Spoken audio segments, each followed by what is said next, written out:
top, there's the lower third thing, right? See it. Yep. Okay. Slide it off, make your changes, slide it in again. Wow, that setup really filthy once I said it aloud.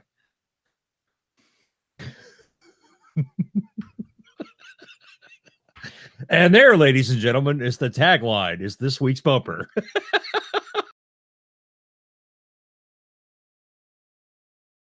Howdy, folks, and welcome to episode 487 of the Dead Robot Society. I'm Paul E. Cooley. Joining me today is my wonderful co-host, Terry Mixon. Howdy ho, neighbors. What is going on with you, Mr. Mixon? What the hell have you done lately that I should be impressed with? Absolutely nothing. You have failed in your mission. I've done nothing that's going to impress you. Why not? Well, your taste is wonky to begin with, so I don't know. How dare you? Seriously, man, what's been up? Well, let's see. The house is all together. All the work on it is done. Yay! We've cleaned out the part of the garage that the freezer is going to be delivered and installed in tomorrow, so that's done. Yay! I'll pick up my writing on the latest collaborative work on Monday. Well, not Monday, on the 1st. Whatever. I guess that's Sunday. Supposedly Sunday. Sunday. I'm going to try a new way of kicking my writing in the keister. Trying to write to word counts has always been a challenge to me. Writing for trying to hit a time count is also a pain in my ass. So I think I'm going to go old school. I'm going to try to hit a certain number of pages. Pages. See, I think I was always a short story writer at heart because I always worried more about word counts than pages, because pages, even back then, I knew were meaningless. Well, I know that I write roughly a little bit more than 400 words on my average word page. So if I target 8 or 9 pages and I'm just focused on, I've got to finish X number of pages, let me write a couple of pages, go do whatever I'm going to do, come back, write another couple of pages, not focus on word counts, but some small number of things, not even minutes, just I've got these pages to fill. We're going to see if that works out for me. I am always interested to see what you're trying next and how it works for you. So we'll see how this goes. Unfortunately, it seems to me like some things will work for a while and then they'll stop. And then I have to figure out something else to do. But I've never tried doing the page count. So we'll see. Well, like I said, I can't wait to see the updates. I'm also going to try using the something that we've heard about for years, and that's the magic spreadsheet. A lot of people use it. At least I've heard a lot of people say that they use it. When I looked online at it the other day, it certainly didn't seem like it had a ton of people currently using it. It looked like I would have guessed maybe 100 people are using it. I don't know if that's accurate or not, but it doesn't seem like, an incredible amount of people, but I'm going to try that. I haven't used it in a long time. I haven't used it probably since Outbreak. I don't know why, but just kind of fell out of the habit of doing it. I think it was because everything that was going on at the time, but it was helpful for a while. It was helpful for a while for getting things kicked in the ass, but there's so much other crap going on that it just kind of was like. Well, I'd like to start doing streaks. I'd like to start to where I'm not skipping day. Yeah. What I'm saying is that word counts have always intimidated me. When I have these big numbers that I have to achieve, even though 3,000 words for somebody that's doing this full time is not the end of the universe, it's a big number. If I start talking, I need to write X number of hours. Those are things that are intimidating because they're large goals to hit in some way of measuring. If I can make the number smaller, it may be psychological. If I say I need to do 6 pages, if I need to do 8 pages, whatever that is that I decide that I need to do, I can do a small number, and that will hopefully not be as intimidating. And by using something like the magic spreadsheet, if I can start doing even a minimal amount every day, say a page a day, I must do a page a day. That's nothing. if I can do that, that'll help build the momentum of me continuing to do it. If I get a large number on those streaks, I'll be very loath to break it. True. So we'll see how that works out for me. Okay. Well, we'll see. We'll see. Until that stops working. Then I'll have to try something else. And let's see, what am I up to? Battling hard drive issues. Got a new drive coming in Thursday, I think, and which means I'm going to be down for probably half a day while things are transferring all over the place, and rebuild stuff so we don't like have a serious crash and all this wonderful technology stuff goes away. Day job's about to kick my ass again, at least for about 48 hours. And on top of that, I'm trying to finish up Garry's Inferno because I got to get this audiobook done, because I've got nearly all the beta reader comments back, which means it will be time to dive into Destruction, get it cleaned up, and then start narrating it. Because I want to get it done. I want to get it narrated and fully done, at least the audiobook, almost ready to go before we actually hit the publish button at Sever Press. So once I get it into shape, I'm going to probably perform it as quickly as I possibly can to get as close to being done as I can before I hand it over to Sever Press and go through their edits, which is fraught with some peril, but I'm not really sure how else to do it. The biggest peril, of course, is I hand them the manuscript and they find mistakes that I have to then go back and correct in the audio. So that's one fear of mine. But I'm not really sure how else to do it at this point and not be like 2 months behind after the book comes out. So I don't know. It is challenging. So that's what we're going to try. And I'm still hoping to get back to Trident and get it moving again. So, and now that we've maybe fixed this title problem that I've got, we'll get there. We'll get there. I still have some decisions to make about how we're going to handle the end of the Derelict Saga. Kill everyone. No. As far as branding and everything else, you doofus, the logistical stuff.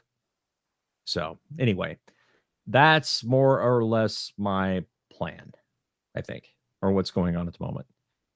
That, and I'll find out about my knee next week instead of this week. So, which sucks. Damn doctors. Cancel my appointment and reschedule a week out. Sons of bitches. Yeah. So, solidarity, man. Ugh. I'd say you should kick his ass, but not with that knee. Not with that knee. Luckily, it's my left foot. So, no, that's a problem. I have to plant on my left. I'm going to kick with my right. Never mind. I'm screwed. Yeah, it's not going to happen. Not going to happen. Damn. But, in my world of worlds, my imagination just kind of keeps driving me toward this. Just keeps driving me toward this idea. Don't you hate it when your muse gets on top of you, Terry? No, when my muse climbs on top, I just lay back and take it. Phrasing! Hey, I didn't start this. So, if you have ever had a problem coming up with a book idea, a story idea, a plot, a character, let us take care of that for you in this episode. And mind the madness. The muse. Let me know. It's not your fluffy French muse either, all right? Take that baguette and put that sucker back away. That's not the kind of muse we're dealing with here. We're dealing with the kind of muse that just comes along and whaps you on the forehead. No, it's not whapping you on the forehead. It is hitting you with a lightning rod. That's not how it was in the pre-show. I was gonna let that pass. That snide, advanced back. That I was gonna let that pass. But I'm not gonna go into it. I'm not gonna explain it. But the reason why I didn't react at first is I made the conscious decision after thinking about it that if I didn't respond to it, I'm going to get shit. If I respond to it, I'm going to get shit. And I've waited too long to make that decision. So which one is it? Both. That's what's going to happen. Both. But part of me was thinking, yes, but am I going to put this reference in before so people, no, nope, not going to do it. They'll just have to wonder. Yes, there are some things that don't even make it into the patron show. Oh my God. Okay. So you were saying, I was saying, for the record, it wasn't that conversation that happened was not supposed to go in that direction. He took it there. Oh, wait a second. I beg to differ. I'm not the one that wandered in with the specific details of this story that just begged, literally begged for me to say more. It did. Okay, fine. But you could have been mature. Wait a second. Who am I? Do you even know who I am? That is not how I roll. Let's see how many years I've been talking to you once a week. You should know better than I now. You don't trot something out like that and expect me not to take the hook. Come on now. Oh, it was so bad. Anyway, the bottom line is that the conversation brought us the wonders of a story that just rolled out of my head a few minutes ago. And it's funny because those moments happen all the time. And so Terry and I were talking about that, and that's where we ended up on this topic. So might as well run with it. Might as well run with it. Why the hell not? Terry said basically that that's what comes out of creative people. And that's why it can be so wonderful to have that imagination. And the thing is, it's some people, I mean, we hear this stuff about writer's block, and I get that. What I don't get is idea block. Because ideas are dime a dozen. They're out there. You steal them, you mold them, you make them your own. And the muse strikes when not only does it have a character for you, not only does it have a plot for you, not only does it have an entire world for you, it has all of those jumbled up into this gigantic ball of energy that will just feed on itself. And it can go in so many different directions. And those are those moments where you just have got to sit down. You've got to talk to somebody, or you've got to write it down, preferably write it down, or record yourself, just all the crazy ideas, and just put them down and just let them sit there. And mainly it's because I'm not going to look back at that for a while. Maybe in a moment or two tonight, I might go back and look at it and add some more details to it. But this is how the last couple of books have gone for me. Is when you have that epiphany where, man, it just all suddenly comes together, and there's not enough hours in the day, there's not enough energy in the day to get it all down. It's just not. And so the next day you're staring at it going, oh, I want to dig into this so much, and you just can't quite get there. But that's another one for the idea pile. Mm-hmm. But who was was it a romance? I don't know what genre author it was, mystery or romance, who said recently, big time author said, I've run out of ideas. I don't recall hearing that, but that's a load of crap. If it was James Patterson, I'd believe it, but he's got co-authors he can pay to come up with ideas. Yeah. I think James Patterson actually has plenty of ideas. I just don't like the way. As much as I mock him, he is a top tier writer, and he is effectively utilizing and raising up people that are co-writing. He's involved in these projects. Yeah. It's not like he brings somebody in to just write something and then he attaches his name to it. As much as I mock him, that is not what he does. No, he is not deserving of my mocking for that, but I can't help myself. So the cracks you make about Stephen King. Yes, exactly. It's all about respect. But I love you, Stevie. If you ever see this, I love you, Stevie. I'm sure he's a listener. Except for a couple of books I'd like to talk to you about, but we'll get to that later. You know, we ever have you on the conversation. You were talking about how the muse can roll out ideas, and we were relating that to having blocks of being able to write. The way you get past having that kind of of mental block is you step back, you reread what you just wrote, and you write the next sentence. And then you write the next sentence. And then you write the next sentence, and it will push through to where the story needs to go to. You may have to end up trimming a little bit if you come back to it while you're still looking for what you're going on to next, but immerse yourself in the story and keep writing sentence by sentence, and this will resolve itself. The muse is still there. Yeah. And the voices that will sometimes come in, you already know you're having, you're lost in thought, and you'll suddenly like hear this voice out of left field connect with an image, or you have the image and the voice comes with it, and that is when the magic happens. That is just so wonderful. I think people have these ideas all the time. They don't have to be writers. They don't have to be involved in the movie business. It could be everyday people who are maybe like stories, would love to be a writer, doesn't think they could do it. These are those moments that make them sit down and pick up the digital pen. Those are the moments that, move people to do that. And I think we all need to remember that's what goes on. That's how all of this works. And if you have a block and then suddenly you have something like that come along, I want to think about it and let it percolate. And then get back to whatever the hell you were doing. I've started keeping a notebook of just random ideas that I have, thoughts that might turn into a story, even scenes or just character snippets. Anything that strikes me that I can't use at that particular moment, whether it's something buried in the universe that I'm currently writing, a scene that just doesn't quite fit with the story that I'm writing, but might be useful later. I'm just writing them down because I will never remember it if I don't write it down. Yep.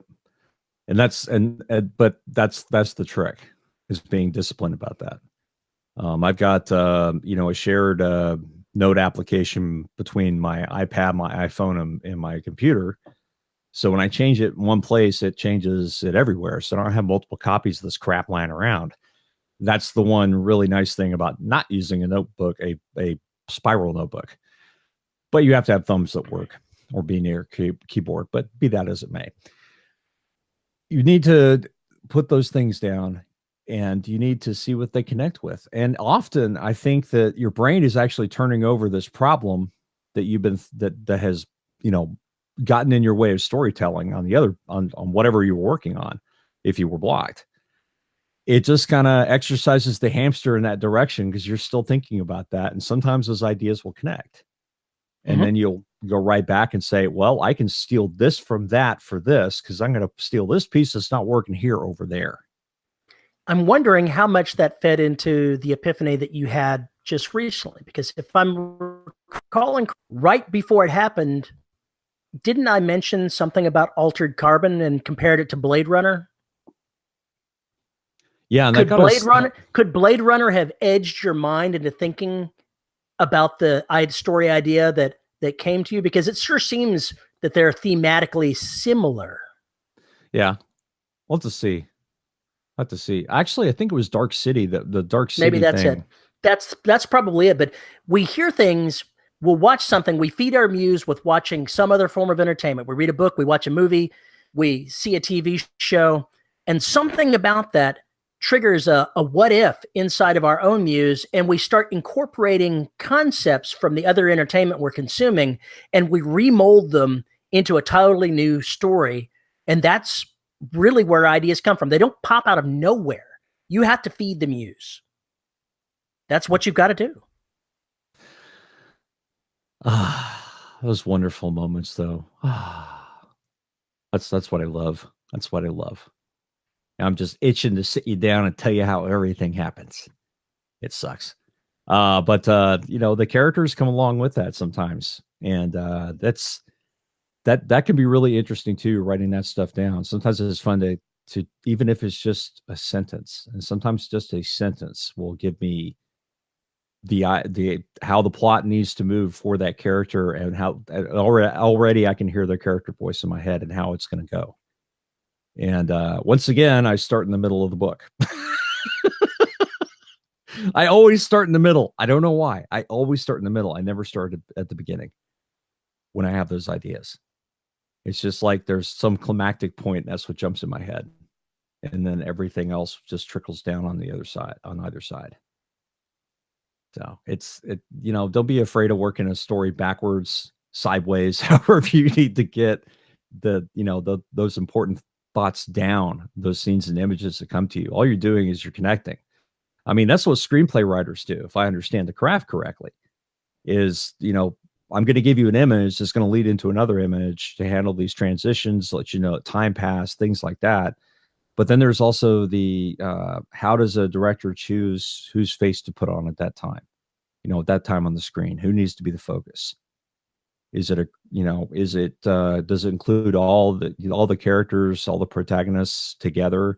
Is it just going to focus on whoever the alpha is in that group, or is it going to focus on the antagonist? There's all these different things that could change how a scene goes just by how you put those pieces together.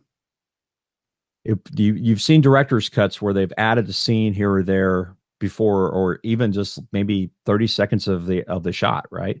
That ended up on the cutting room floor, but went fine. They'll put that on either side, and you'll get to see exactly what the entire idea was, how it was originally done in the screenplay before they chopped it. And it's a different movie because of that in many different ways. I think the director's cut of Aliens is fantastic. I can't even watch the cinematic one anymore. So that's what we do. That's essentially what we do. It's just that we have something else that goes along with it, which is since we don't have video and audio to rely on, is we have descriptive words and we have what people say. So, but we also have what they think and how they think, when that's something the films do not have. So you, in a way, I'm glad I do this, because I think it's more fun. But there's a story idea that I've had it for years, and I doubt very seriously that I'll ever actually utilize it, because while it interests me, it's not the kind of book that I figure that I'll have the time to write. And in this particular case, it's a fantasy novel.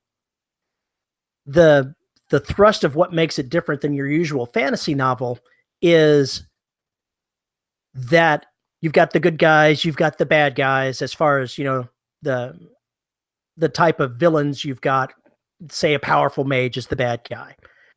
Something else arrives and exterminates all of the good guys, every single last good guy of power. And all that's left are the bad guys. But this other thing is much worse than they are. And the story is about their slow transition to being not quite so bad, to taking on aspects of good while fighting the ultimate evil.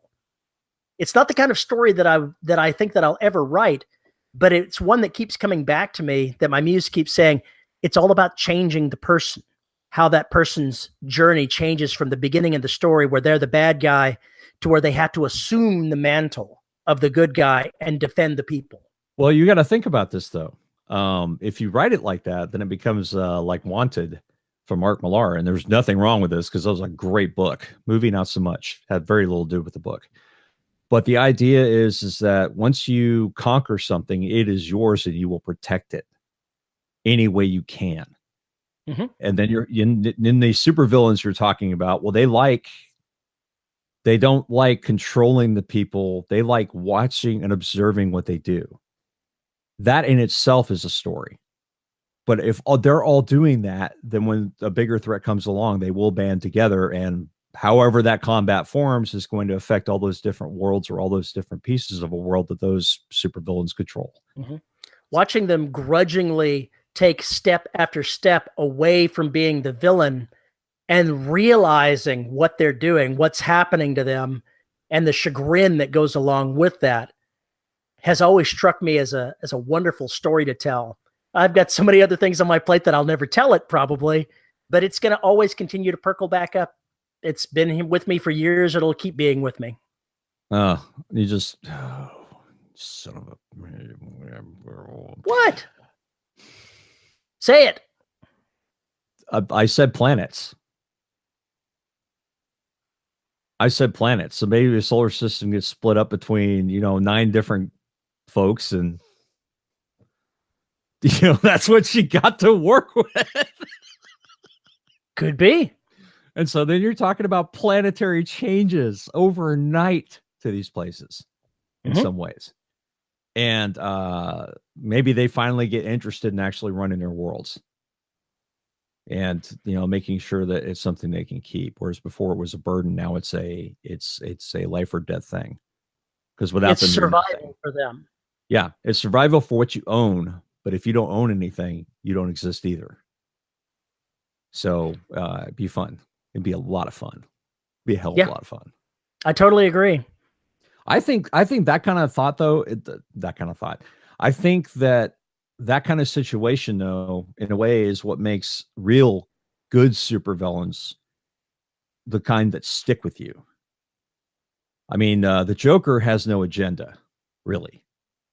It's just if you go to the root core of the character, and I think in many ways the Batman, the Nolan Batman trilogy covered it perfectly with him. Or what was the second one? The Dark Knight? Yeah, Dark Knight. That he has no agenda, which is one of the reasons why it drives people crazy. There's something he'll focus on, and then he'll jump over to all these different things just to do them, and then see if he can tie it together. And actually, if you look, that's one argument. The other argument is he's not trying to do anything. He's just making it up as it goes along. Bug nut crazy. Yeah, just completely batshit nuts. So that's what makes him an interesting villain, is that part, because not necessarily what he's done, what he personally is doing at that time or how he's thinking about it, just showing how it happens. Bang, bang, bang, bang, bang. Because so we really don't get to know this character, because that would destroy that part of their identity for us. It would take away the mystique that surrounds it. And it makes perfect sense. You're talking about a being of chaos. Therefore, how could you possibly connect with its thoughts anyway? So there's just it's so many things wrapped up in a character like that. But other supervillains are the reason why they get cheesy and comic bookish is it's all this controlling the world crap. And who the hell wants that job? Holy crap. Why would you want that? But those are the supervillains that I think are lame. I like the other ones who have or serve something. Well, let's throw in a different type of supervillain there and see how he fits into your way that you're hierarching these. Loki from the Marvel movies. People love that character. Yes. And he has an agenda. He has his own agenda of things that he's going. Sometimes they don't make a whole lot of sense what he's doing, but he's not shy about giving everything he has to achieving whatever his agenda is. And he's a backstabbing slob. Oh, absolutely. Yet the people that watch the movies absolutely love him. Well, part of that's Tom Hiddleston. Part of it's the character itself. Yeah, and it's the dialogue, and it's just the acting, and whatever they're doing on the directing side is marvelous too. So, ooh, bad pun, bad Paul. I didn't even mean to do that. That's such a dullard. The that character is also another being of chaos, though. I mean, Loki, if you go back to the legends of Loki, the trickster, right? So he's going to cause a lot of problems no matter what he does. And so you have, if you're going to model it after that, you absolutely have to include that chaotic aspect in there too. Okay. While we're pausing, Terry is currently cradling one of his cats. This is Minnie, and she's my office cat. And she's come down here because I am not up in my office giving her the loves and doing the creations like she wants. She's my muse. She's your muse? That's right. Oh, it's so sweet. Talking muses, how do we, when we're feeling like we don't have any ideas, what can we do? Oh, man. I guess I do this. Yeah, I guess I do this. I find myself going through these streaks where for no reason a certain song will come into my head, and I'll go and just grab everything that's off that album just blindly and then start listening to it. And if it's decent, I'll go to the next the next music that comes along. And sometimes I'll go back and do that with my own playlist. Is there's one song by one band that I'm familiar with and it just keeps coming into my head. I started, instead of sitting there and listening to it play in my head poorly, I was just actually listening to it. And then suddenly, I don't know why, but everything just kind of broke. One of the best things that I've found for feeding my muse when I don't know what I'm going to do next is go for a walk. Just get different stimuli, see things. Even if I'm going to the gym and walking on the treadmill, the process of doing something physical will help the ideas come. Physicality, yeah, anything you can do to break things up, just get away from it. Just get away from it. I think one of the reasons why I'm having such a difficult time quitting smoking is because some of my best ideas have come from the proverbial cigarette break, whether it's code or writing or whatever else. Usually it was code. It was that hour and a half mark, and I'd be stuck on something. Sometimes it'd be a 45-minute mark, but screw it, I was stuck. So I would just go take that walk, have my cigarette, somebody would bug me, and then in the middle of the conversation, the solution would hit. And I was so annoyed that I had to keep talking to this person. Like, the cigarette's almost gone. The cigarette's almost gone. It was just trying to end it as quickly as possible. So I get upstairs and try it, get it going. I think you just have to get away. As long as you can switch to something else. If you're having trouble with a particular idea, writing something, how things are going to work out, go do something completely different. Go do the dishes. Go walk the dog. Go do something that will occupy you physically, yet leave your mind free to roam. And more times than not, something will pop up. Your subconscious will say, "Oh, I've got the processing power now. Here's the answer." Yeah. I've been working on this for a while, and I thought maybe you'd like to know the results. Mm-hmm. Exactly. Your search results will come back. Lately, everything in my life is revolving around AIs. I don't know why. I don't know why that is. So, you need to write a story about an implantable AI. Not the story about the person, the story about the AI that's implanted in the person and how he deals with the wacky human that he has to deal with. Oh, God. That makes a really good short story. Definitely. Mm-hmm. Absolutely, it does. See, there we go. One offhand comment about AI. There's a story idea. Boom. They're free. They're just floating out there somewhere. There's a billion stories out there. Make one yours. Make one yours today. I think the other thing that I do is, if I'm like, when I was working on Destruction, when I was trying to get it done, trying to find the way out, it took so long to find the way out. That was the most difficult part of writing that book, was finding the way out. I was going back and I was slotting really bad horror sci-fi movies, just really bad ones, and just looking at it going, yeah, that's kind of a cool idea. Why did you execute it so poorly? I'm still thinking about that AI, and the brainstorming inside my head continues. For whatever reason, I said, those things are expensive, so they would have to be subsidized by the company that's going to install them in your head. So they've got the built-in commercials that go along with everything in your life. God, that's horrible. So everywhere you go, it's popping up a little commercial about this or that or the other, because it's selling everything about you to people that are buying into putting commercials everywhere around you. And so this programmer decides to hack his AI and cut out all the commercials. And it doesn't actually do it, but it makes the AI really wacky and kind of crazy.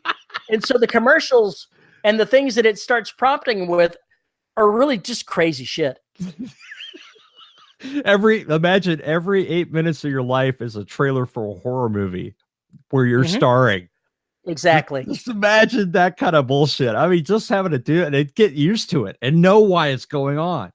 There's the ultimate hero for you right there. The next Marvel, hero they can put up. The poor asshole is just trying to stop this. And basically the Incredible Hulk kind of thing happens with him every time he has the commercial. Come on. That could be an awesome story. And he knows exactly what it's going to happen every day. Maybe it's like a 15, 20-minute commercial, whatever. But he's locked into it, becomes part of it. And if he dies there, he dies for real out here. So now he's got all his personal shit, and then he's trying to get everything done before this happens. And better yet, he's discovered he can shorten the time that he's involved with this if he actually incorporates it into his actual life, and he just stops people on the street and says, "Have you heard about X? Let me tell you about X." Oh, he should just broadcast on YouTube. That's all he should do 24/7. The whole idea with working with a muse is sometimes you don't get an entire story rolled out at once. You'll just get something. And then you start tacking things onto it and you go, wouldn't this be cool if I added this to the idea? If I added this character, what would this character do if this happened? How could this be made much, much worse for my character? Yeah, just go sillified if that's where you want to take it. I mean, this doesn't have to be dark and depressing. It could be funny as hell if you did it right. But and even if it's dark, you could really still throw some funny ass moments in there as a distraction because you're giving the reader the commercial. Where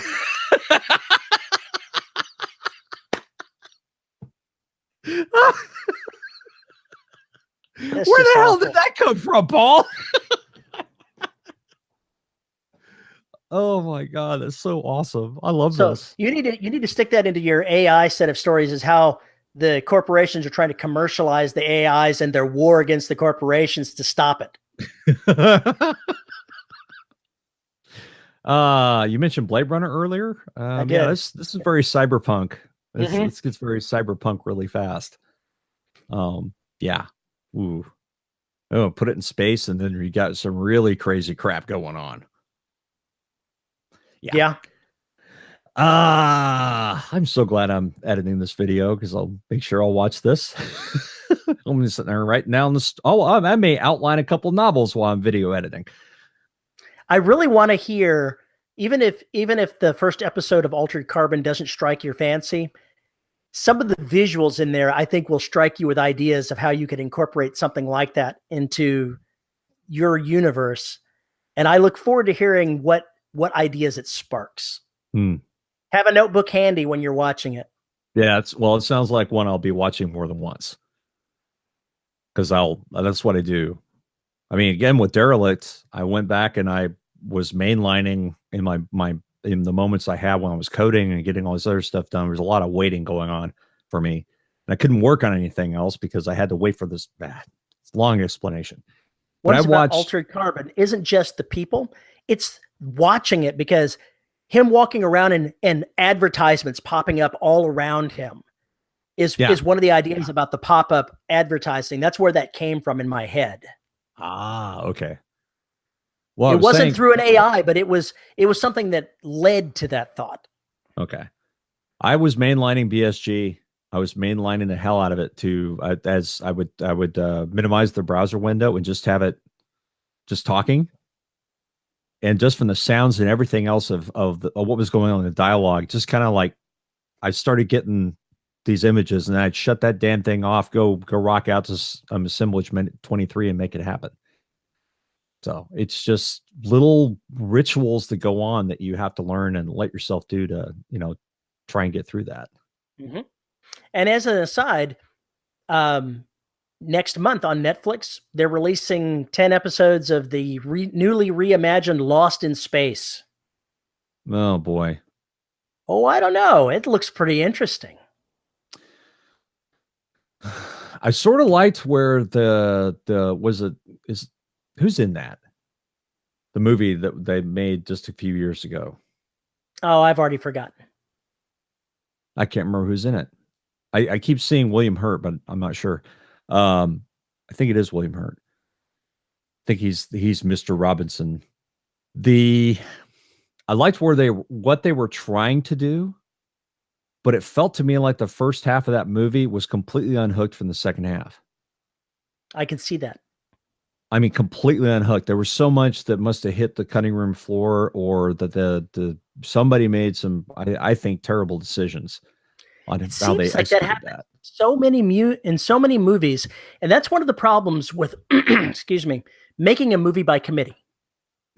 Is you've got everybody's ideas competing, and the end product has too many cooks in the kitchen. Yeah. Even if you don't like a movie, if there's a driving force behind it, like the Batman movies you were talking about, Christopher Nolan, he drove those stories. He put his mark on all of those stories. They were striking whether you really liked them or not. You can't argue that they were good stories. I can argue the second one was an excellent story. And it was totally watchable if you didn't have any idea what happened in the first one. It just plops you down and just crazy.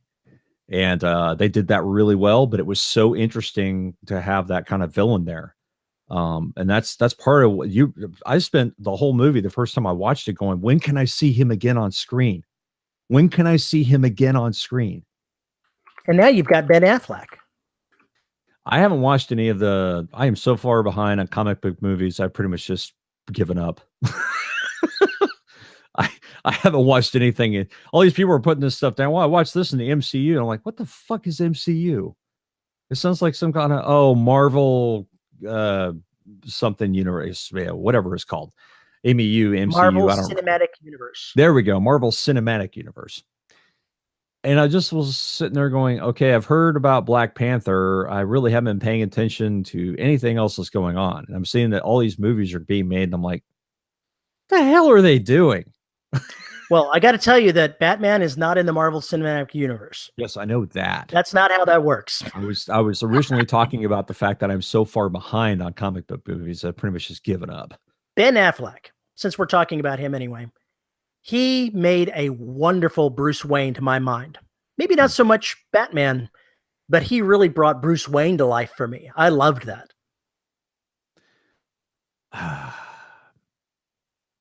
The way you write, and I guess this is especially important if you were ever to write for Marvel or DC or a comic book group in general, is usually, you may come up with an arc that's completely disconnected from whatever the hell's going on with the current storyline.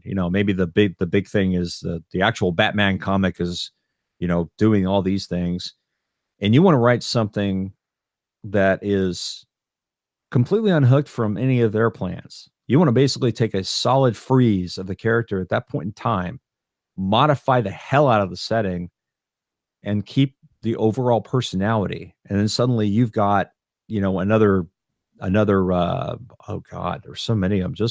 Joseph Leb. I think it's Joseph Leb wrote a couple series of things like that. And they were completely disconnected as well. Just like a couple of books here and there. And they told like one huge arc and then you were done. And it had nothing to do with what was going on or Batman's identity at that point in movies or the comic book page. So that would be something you need to think about, is how you can turn these kinds of ideas and change them around to exchange different characters back and forth. There's no reason why you can't write a screenplay for anybody, for that matter. It's true. So and there's no reason why you can't write a novel and submit it to one of those folks. So, I mean, if that's the way you want to go with it, at least to my mind, there's no reason why you can't do that. And if they don't take it, then you can basically just say, well, screw you, change the characters. Maybe file off the serial numbers and rock. File off the serial numbers and rock and roll. Or, hey, I was going to tell this story in such and such Kansas. What if I told it in space? Kansas in space. Yeah, there we go. That's what you want. Oh my God. It just, horrible thoughts. This is the bass fishing show, only it's in space and you're trying to capture aliens. Oh my God. That would be so awesome. No, you got to have the bass fishing show where they're looking for space monsters, and you got to have the guy in the overhauls going, yep, we're going out here and we're going to do all that talking like this and bass boat and no. Oh, I dare you. I double dare you. Triple dog dare you. Oh, it'd be so fun to narrate. Oh God, that would be so much fun to narrate. If I wrote a story like that, I would have to recruit some folks. Taking something like that, bass fishing, and moving it to a different location. If you could take one thing from one setting and move it to another, you can make some really wacky stuff. Yeah, now from so-and-so's sporting goods store, something the or other. Advertisements. Oh yeah. Via your AI.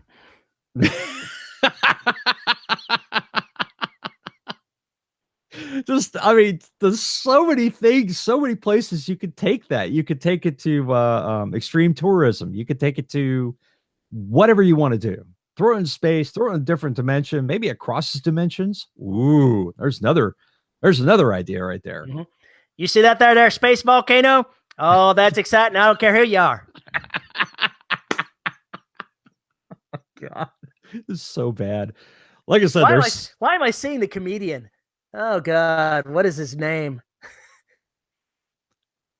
I can't even remember. He's one of the four blue collar comedians. The one that's okay, cable guy, Foxworthy. The cable guy. That's the one I'm thinking about. Oh God, I'm imagining him every time I do that voice. I'm seeing Larry the Cable Guy. Oh. Why would you do that to our character? Because it's really fun. Yeah, you can totally lampoon. What if your AI is literally narrating your life while you're having to listen to it? Not only narrating, it's also soundtracking. Exactly. And you're not cut out of the loop. It's supposed to be like providing the show for others, but somehow you've screwed it up and you can't stop hearing it in your own head, him narrating your life. And now he's going, no, I'm not going to go in there. Have you lost your mind? And there's like a half-second delay before he does anything. And so yes. And then the directors have to keep cutting him out of the loop and going blank on him there because he's, yeah, okay.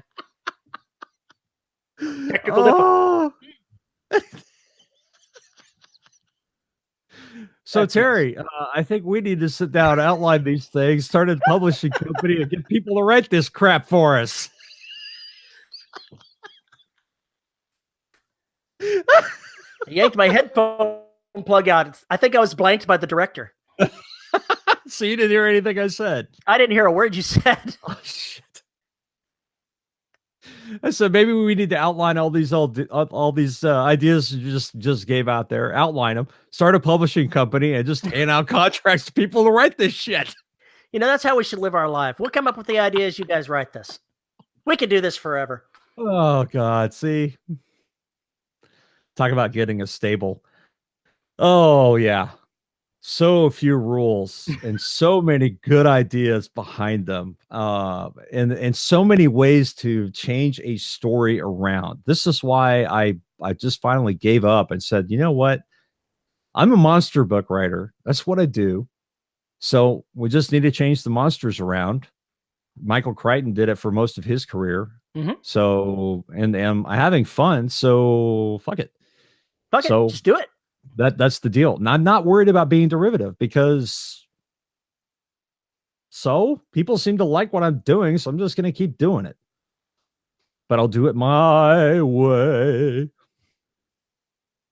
That's the thing about your muse. Your muse knows what you like. Oh God, the taste is horrible. my muse needs to go to film school. I kind of think your muse is mostly drunk, maybe high. Maybe physiologically divorced from reality. I'm not really sure how this works, but I can see the chain smoking muse that you have. Oh yeah, definitely chain smoking, drinking a pot of coffee an hour. Yeah. Always tapping the foot, never shaved. And she's a woman. Oh, of course. Never shaved. Yeah, just got the beard thing going. No, never mind.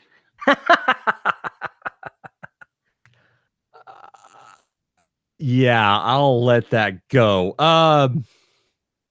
You just should not. I should have screamed out phrasing. Anyway, What kind of story would you have if you took the bearded lady from a circus sideshow and put her in any other environment? Ooh. You could have a really funny story depending on where you put this one person. The circus is closed down, just like Barnum and Bailey is now closed down. What are those people from the sideshow doing now? Maybe they didn't have to be in a sideshow to begin with. But maybe everybody assumes they're with that circus. Because they know. I wonder if anybody's ever joined the circus without actually really joining the circus. Yep, I work here. Has anybody seen that new guy? Where did that new guy come from? Oh, man. You obviously haven't seen American Horror Story Carnival. I think it was my wife watched it. Whatever. My wife watched it. Yeah, they had some good ideas in there that they didn't. I didn't mind. It was a pretty good season. I think it was better than Roanoke. I saw more of the hotel than I saw of the circus. Yeah, that one I couldn't get into. Like 2 episodes in, I was like, yeah, I'm bored. I'm done. Oh well. The bottom line is, yes, the Muse is probably schizophrenic, probably in a mental asylum, and yes, definitely pounding down pots of coffee and going through a pack of cigarettes an hour. That is definitely my Muse, and I'm okay with that. I'm okay with it. You are a hard taskmaster. Oh man. See, we're just sitting there. This is how the black happened. Mm-hmm. And we weren't even looking at one another. This is how the black happened. And it is so wonderful to just have that. And now it's like, I'm going to be writing definitely books 4 and 5 of that series. So it's just blown out of that. This kind of brainstorming is easy. It's just so easy to do, where you just let it dribble out. The ideas are there, man. There are people every day who give me ideas. Whenever I come in contact with them, they'll say something out of left field, and it just sits there, or it strikes me like a lightning bolt. And the secret to brainstorming is you have those squirrel moments and you don't stop. When you're sitting there talking about something and you go, squirrel, you chase the squirrel and you see what happens. It may come across with a good idea. It may come across with nothing, but you chase every squirrel that comes along, and that will generate ideas. Be the Joker. Do I look like a guy with a plan? I'm like a dog chasing cars, and I wouldn't know what to do if I caught one. Yeah, that's pretty much it. Yeah. I'm just dog that chases cars. When you're brainstorming with someone else, they'll just say whatever comes to mind, and sometimes that strikes a spark inside you, and you go, that's great. I can use that in this way that you totally didn't mean to go run off and do this other thing. Yeah. And I know that when we have our brainstorming episode in a couple of weeks, it's going to be like that. While we're sitting there brainstorming, we're basically taking building blocks and just flying with it. And it's going to give us ideas for our own stories. I guarantee it. When I go back and edit it, it's going to be like that. Mm-hmm. It's going to just be lightning bolt after lightning bolt after lightning bolt. It's damn distracting, especially when it happens when you're actually trying to watch a movie or read a book. Got to hit that pause button. Got to jot this idea down before I forget it. Or you're in the middle of a really good match of Rainbow Six Siege, and you can't just leave your teammates out to dry because you feel bad and everything else, and leave them a person down. And from what I hear, with you, that's not necessarily a bad thing. You might as well just, lay down your arms now. Your team will be better off. It's not like that every night. Just for the last 3 times that I've played, it's been bad. They're like, okay, who's on our team? Well, there's Paul Cooley, and we gotta have him. Oh, once I got ranked, I was in a match, and everybody else died, and I was left alone against 3 people. And one of the guys got on the microphone because apparently he looked at my rank and went, "Well, we've lost this round." And I was like, "Motherfucker." But you know what? I killed those 3 assholes, and then everybody shut the hell up. Who's the man? Who's the man? I won the round, and without that round, we would not have won the match. I won that round, and those goddamn chumps all ran around and got shot. So screw 'em. I saved 2 of their asses, and then they got stupid. Anyway, I was a team player. Fuck those guys. Yeah, but you know, I'll go play Rainbow Six Siege. I might you know, have a good match, bad match, whatever, but I'm done for the night, or I'm just done for that moment. I just kind of turn it off, and then suddenly out pops that problem and it goes, hey, here's the solution. Ah, shit. All right, it's time to go right. And I'll pick up Siege later. Terrible, terrible thing. You just got to look for those moments. They're there every single day. They're there. You just have to be willing to have the confidence to chase it and the drive to chase it. Just have the energy to go after that and just make it yours. You can do it. It can be done. We're doing it. There's a lot of people that, you know, are able to do that kind of thing all the time. I swear to God, Jake Bible just must be just a ridiculous. He just must be able to outline an entire novel in like a day. I tell you, that guy's on speed. I think he's taking speed. No, he's just eating too many eggplants. Based on some of his stuff, there may be acid involved. I'm not sure. Don't start that rumor. It's just you're just sitting there, you know, feeding your ideas into, you know, a printer. It's just constantly going in there. Jake Bible took zombies and married it up with his homeowners association as a plot idea. And so that just goes to show you that you can combine literally anything. Anything. Yes. His HOA person was not abused. Really? Did they find out? Did they find out? Oh, yeah. Oh, that's awesome. Jake is... He may have to he may have to talk about that episode or that particular thing by himself, but I would want to be a fly on the wall for that particular conversation. That would be awesome. But you know, the bottom line is, yes, he took that idea and maybe it was, I can't remember if it was just one incident or multiples, but that kind of thing happens to you every single day where you have these little run-ins. You know, you see somebody do something really stupid on the road and you're sitting there, what were they thinking? Well, it's a good question. What were they thinking? And then 30 seconds later, you do the same thing. You almost do exactly what they did. Because your mind was tumbling down that thought. You're just catching trains, man. You're just a dog chasing cars. It's just let it go. Follow it. See where it goes. Do not constrain it. We went and watched Death Wish the other day. Yeah, the one with Bruce Willis in it, the new one. And he tried a little bit too hard to be Bronson. He tried to be too deadpan. He should have just been Bruce Willis playing Bruce Willis, which is what he does best. But he had one moment where Bruce Willis shone through in this particular portrayal, where he's got a guy stuck underneath a car and he's chained him up so that he can't move. And the guy's going, hey, you're that doctor. You're that surgeon. And he goes, yes, I'm a doctor. But right now, I'm your doctor. And I'm like, oh, that was good.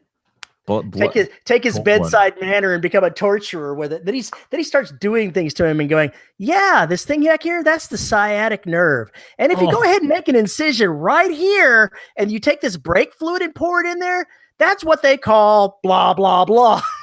He's just giving him a lecture while he's torturing him. I'm like, that's awesome. And horrible.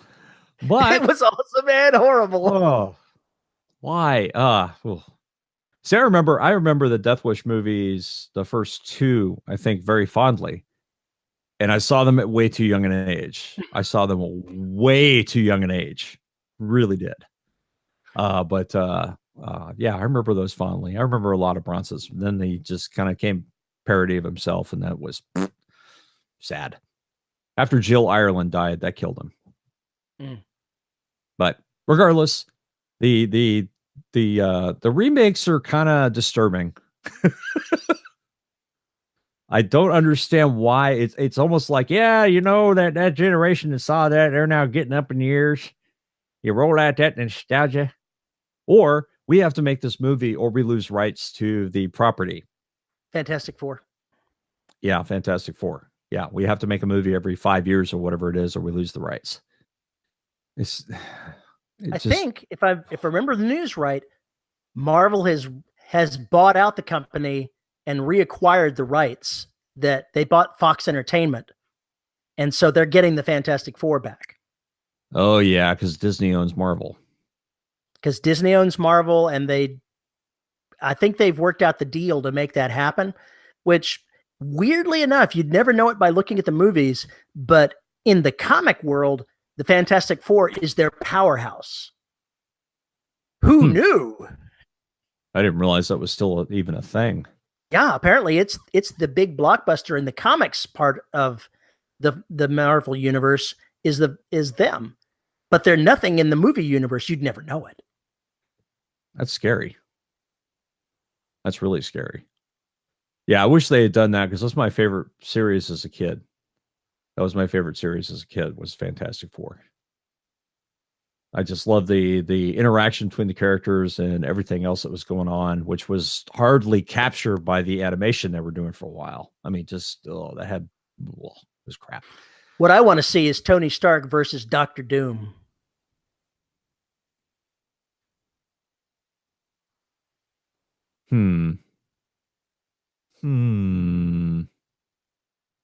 We'd have to figure out which Doctor Doom we're talking about. I'm thinking of the ones from the comics as opposed to the one from any of the movies. Oh, okay. You know, the big guy in armor. Yep. The Venture Brothers did a hell of a stand-up on that. They ripped that thing off. It turned, I can't remember, what was his name? It was German sounding name. I can't believe I can't remember this. Anyway, and it was all about the city, or the city state that he owned, and just how bad it was. It was just ridiculous. It was a huge setup, though. And it was so damn funny. Sokovia or some weirdness like that. I can't remember. Yeah. I don't know. I don't remember any of that. Moravia, Moldavia. Yeah, I think that's very close to it. It's not like Moldavia, but it's something very close to that. Anyway, yeah. But I mean, think about that. We've got so many characters who radiation changed them, or cosmic rays changed them, or anything else like that. And you know, the genetic drift that occurs. And that means that 3 generations later, maybe these folks start to exhibit these things. So they have no idea what the origin is, and it didn't happen overnight. It's just this gradual change over generations. Mm-hmm. Latveria. Latveria? Okay. Hmm. Sounds Eastern European to me. I think that was the intent. Yes. I think that was the intent. But that's what makes that character so crazy, is just thinking about how they rule their city, their city state. And why are they always going out of their city state to go do these things? Is it because that they can't stand what they created? Or is it because they're trying to protect what's theirs? Or is it, my people need this in order to survive? And then pile those other reasons on top of it. So you have somebody who can do some really awful things, but for the greater good, you know, and really make it about their narcissism and their selfishness. I mean, it's good ways to do things there. I saw a crossover with Dr. Doom versus Superman. And that was interesting because at the end of the story, Dr. Doom made it back to his embassy and stood there taunting Superman and going, "I'm standing on the soil of my own country and you can't come in and get me." Oh, and he's just standing there on the other side of the line, wrapped up in chains of his own morality, unable to just reach out and grab him and kill him right there. That was a hysterically good moment of the little bad guy that has no chance against Superman going, neener, neener, neener. Yeah, that's just, that's bad. Oh, that's bad. That's really bad. I like that. I like that a lot. I could annihilate you, but I can't get to you. Exactly. And it's a mental construct in your own mind that's preventing you from doing it. And maybe everybody's telling you the entire time or the entire story how literally you take the law, and then you hit that moment. And which decision does the character make? Yeah, replace Superman with hang on a second here, RoboCop, and see what happens.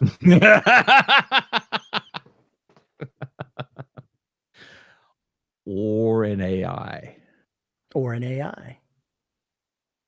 God, I need to get away from this AI shit. I don't know what happened. Oh Lord, you're going to have all kinds of AI stories lurking in your brain as you're trying to write. Who knows? Maybe that's what I'll be remembered for when I finish this. Who knows if anybody does remember me? Because I've got some really cool ideas. I know the purists and everything else are going to go, that's not how AIs work. Yes, but what if they did work this way? What if they did think like this? If you wrote a story utilizing how AIs really worked, it wouldn't be very entertaining.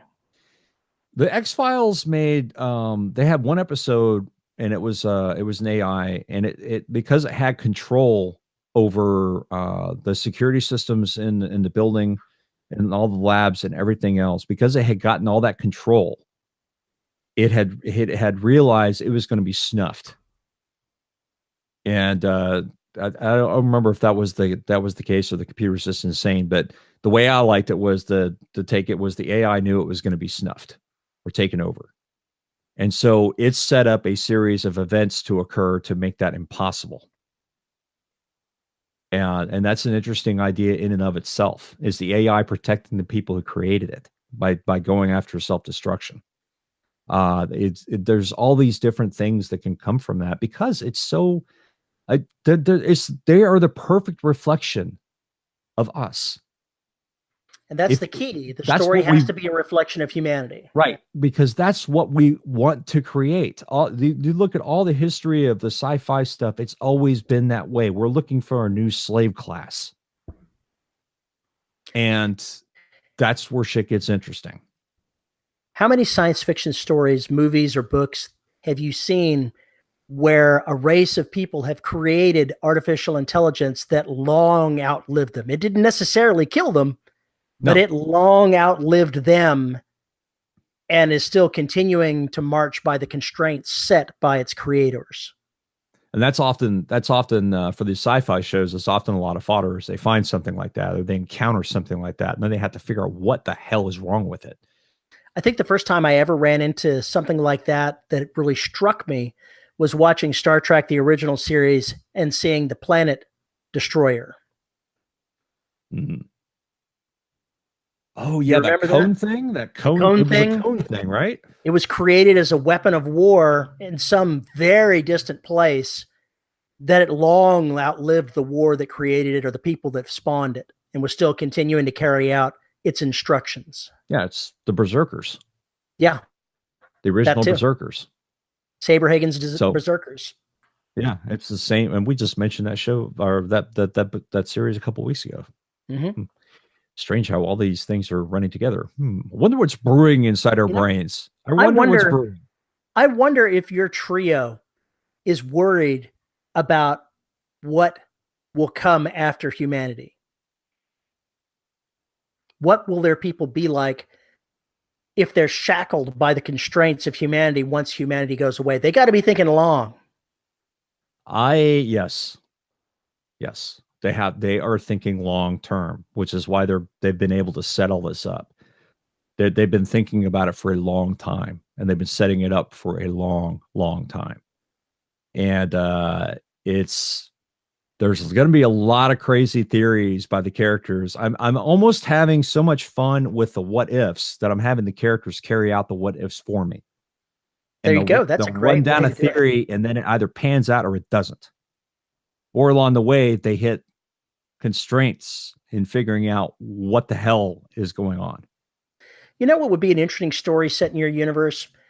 You got all the space battles and the space monsters going on. What if you had a PI detective story set in that universe where the trio hired a human being to investigate something, to do something, to set a certain chain of things in motion? I had an idea that is it happens in between when Mira is launched and when Derelict starts, where a group of AIs, well, a group of AIs, we know which ones, have basically set in motion a deal where have spent the last 10 or 15 years militarizing. Maybe that's the wrong word. No, maybe politicizing is the right word. The AIs have purposely been instilling certain doctrines in the younger folk. And it's stuff that, the older folk find ridiculous or whatever else, but those things are instilled in the young so that when they reach voting age, they start doing what needs to be done. Yeah. Propaganda. Welcome, baby. Yeah, only something very, very subtle. It's got to be something very, very subtle that leads over time, that when the situation kicks off, they all react a certain way. And it's just such an interesting. I read something in some book somewhere where they were talking about the predictive sciences as related to people. They said, while you can't predict what a certain individual will do under a certain set of stimuli, if you take a large group of people, you can almost always predict precisely what that group will do under certain circumstances. I think it's that would not surprise me at all, because that's flock behavior. Mm-hmm. It's flock behavior. So that's basically what you're saying there is they're setting up the dominoes to fall. They're doing it under the tables, setting things up so that nobody notices it's happening, but they know that with a large enough sampling of people, they can get the result they're looking for. Yeah. And I'm going to shut up now. In fact, I think we've talked too long. I think it's time to bring this to a close. I ain't saying a damn more word about nothing to do with Beyond Soul and Beyond. Just go away now. I'm going to cut all that shit out. Well, this is your show, man. Drag it to a close. Oh, am I? You were running this show. Holy crap. Well, we didn't really have an intro. We didn't really have an intro, but you're running this show, even though it doesn't seem like it. All right. Well, if you want to tell us how dumb our ideas are or how awesome they are, you can email us at show@deadrobotsociety.com. You can tweet me at Paul_E_Cooley, or you can find us on Facebook at the Listeners of the Dead Robot Society. Go join us. We'll take a look, see if make sure you're not like one of them spammy people, and then invite you into the fold, and then you can get access to all this craziness. And this happens on the boards too, trust me. And we'd be remiss if we didn't thank our wonderful host, Pod Hoster, for hosting all 500 bazillion episodes of DRS. And you can also check us out at our YouTube at youtube.com/DRS podcast. You can join us. You can become a patron at patreon.com/DRS podcast. For as little as $1 a month, you can get access to exclusive content, live shows, and all sorts of other nuttiness. So please come and check us out there. And since we mentioned that, we have to thank our $10 patrons. $10 and up. And they are Ann May, Natsu. I think I slaughtered it again. My apologies. Tracy Bodine, John Kilgillen. Kilgillen? It's Kilgillen. I can't read. Robert Slade, Devin Lee. Caleb has 2 blue eyes and 1 brown. James. I think we've already seen that one before. Nathan wants entry to the graveyard petty. Yeah. Drew, what could possibly go wrong? Bernardi. Chris Winder. Isabel Shadooby-Doo-Wah. Cushy. Andre Conde Moraes. DJ Chamberlain. Jonathan Zarusin. And J.R. Handley. Yay. Thank you, patrons. Thank you, patrons, very much. It was wonderful to have you on the live show. Well, we just had that the other day. So, yeah, it was a while ago, but it was wonderful. Yeah, 3 whole days. Yeah, 3 whole days. Anyway, thank you very, very much for checking us out, listening to us, and allowing us to babble incessantly in your ears. And we hope you come back. Absolutely. All right, Terry, say goodbye. Goodbye, Terry. Goodbye.